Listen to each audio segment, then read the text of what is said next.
Sommaire des rencontres des frères Franck de septembre 2018. To Bokuse, ya Mayangani, ya Ndeko Franck, ya septembre 2018.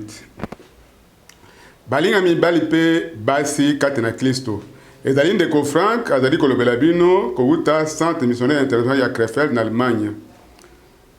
Tozali kokumisa Nzambe na ndenge ete weekend oyo yutu koleka tozalaki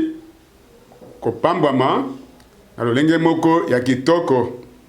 pene na bato 1200 bazalaki rassemblé awa na centre missionnaire outaka na Europe, na Afrique, Canada, États-Unis. Nkolo apesi biso liloba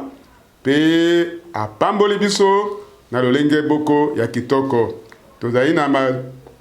reconnaissance na Nzambe na libako apesi biso ya kokabola bilei ya ibandeli ya Nzambe, kozanga ndimbola, kozanga d'explication, kasi bobele liloba na Nzambe. Pe tozali ko réaliser mutuya ya manda oyo kuta na Nzambe oyo epesamaki epa ya molingami William Branham ete message to etinda oyo epesemeli yo ekozala moyangeli ya boyeyi ya mibale ya Kristo. Balingami nalobi yango mbala ebele oyo nyonso Nzambe a décidé toza na ndingisa moko te ya koinfluencer yango. Musakoli moko te akoki kodeside ete Nzambe abenga ye pe atinda ye esika nyonso. Ata epai wapi, atako tango nini, kaka bobele Nzambe azwaka décision ya kosala likambo songolo awa pe tosengeli ko respecter yango. Ndenge tolobaka yango pe tozali kozongela tango ya boye liboso ya Kristo ezalaki na mutu moko ya Nzambe batindaki ye kuta na Nzambe na etinda ya Nzambe pona libota na Nzambe po ete abongisa to aprepare nzela ya nkolo. Simana yango Luc, mukande ya Luc 16 verset 16 awa prophète oyo aumelaki amonanaki ezalaki Jean pe kubanda wana bokonzi na Nzambe eteyami pe oyo nyonso ezwami kati na bokonzi ya Nzambe eteyamaki. Lolenge moko wana na tango na biso ba prophète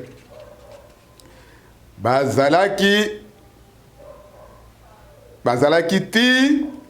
na William Branham mutu na Nzambe oyo asengelaki aya liboso ya grand mukolo munene pe ya kobanga ya nkolo. Nde yango wana nkolo alobi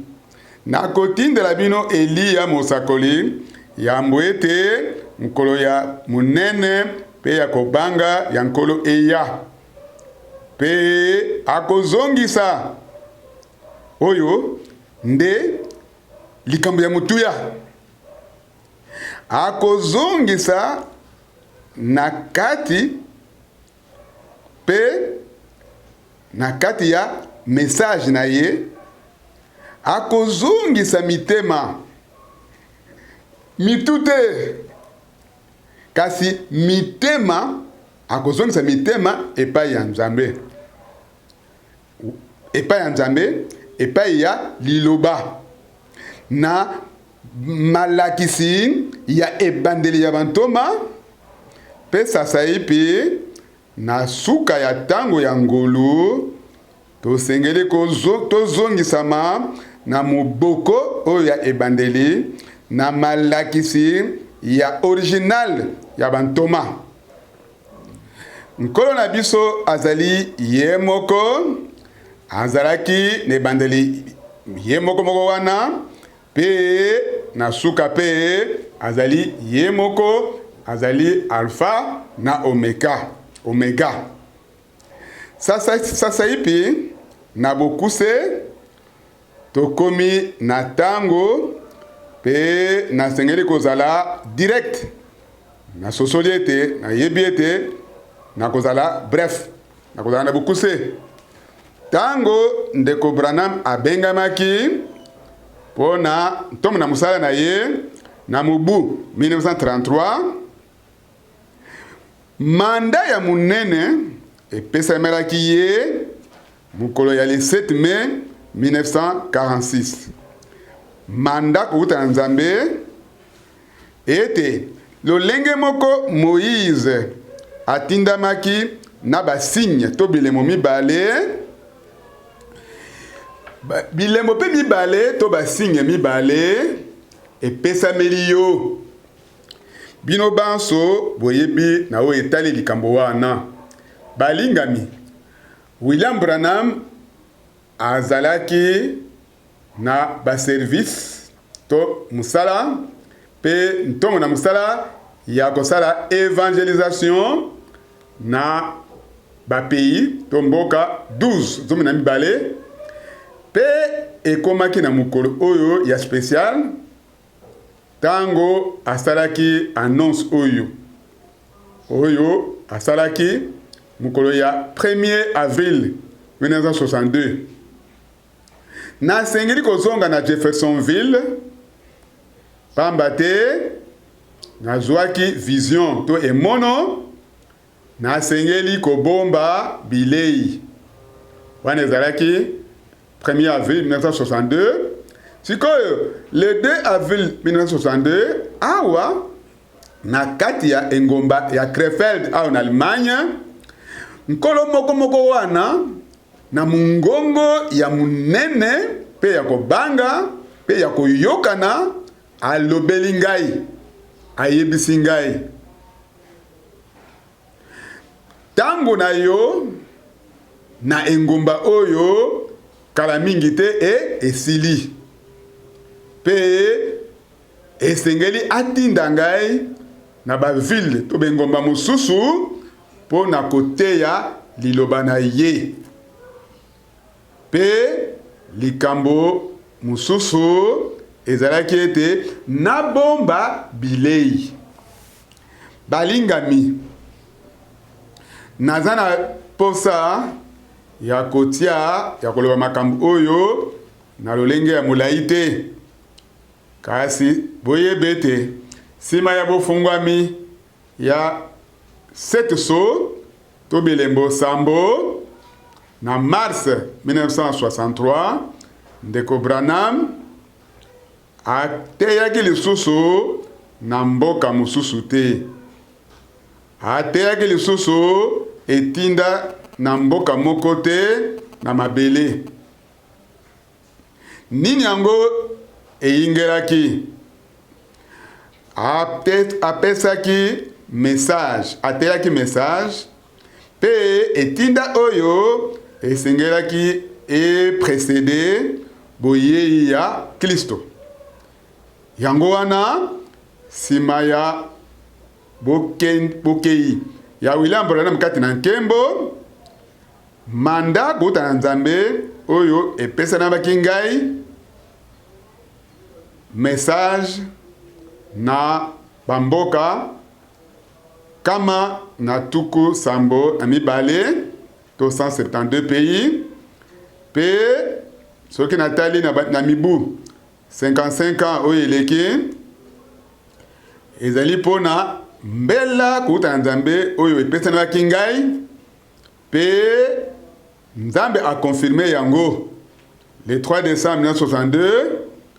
liboso na banzengeneke mibale, musali na ye musakoli ya Nzambe azongelaki manda wana o Nzambe apesaki ngai na liloba moko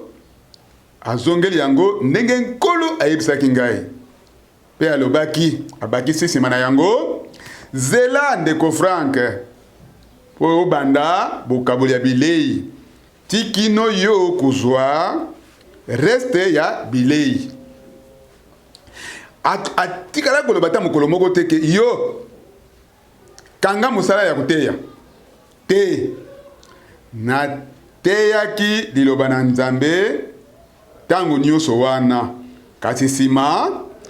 na bandaki nde kokabola bilei mpona kolakisa bino lisusu ete bateyi nyonso oyo bamemaki liloba bazali koteya William Branham bango batindamaki te na mibu wana ya 50-60 kasi ndeko Frank ayokaki liteya moko oyo Branham ateyi atambala mibale eza na mutu moko te na mabele oyo ayebi message kasi ndeko Frank nde ayebi likambo wana pe nsima bokoki komona likambo oyo ezali kolanda na limboli baprédication ya William Branham na lokota ya allemand balingami nasalaki oyo nkolo atindaki ngai oyo abengelaki ngai ete nasala yango wana ta ekoki oyo nasengeli koloba na bosolo pe kobeta sete ete tango ekoki oyo esengeli kotika malakisi ya lukuta bafaux enseignement pe tozonga na liloba na Nzambe balingami toza na nini lelo na engomba moko to na ville moko okomona bassemblée to beglise misatu minei oyo ekeseni bango nyonso bazali kopretendre bazali kondima message pe nengomba mosusu okomona masanga to beglise 8 to 9 to beglise 10 bango nyonso bazali kolanda musakoli pe balobi ete bandimi message bande bobosana yango bino nyonso nde bobungi pe bozali wana mpona kobungisa libota na Nzambe na mikolo ya Biblia ezali kaka na lisanga moko na ville moko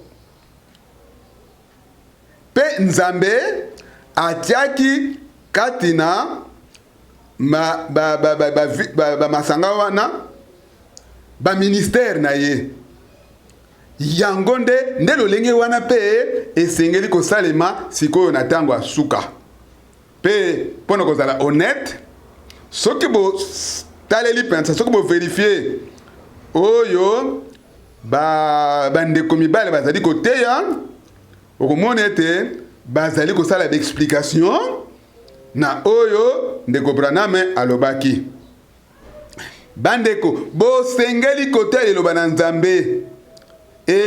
pe botika liteya moko ndenge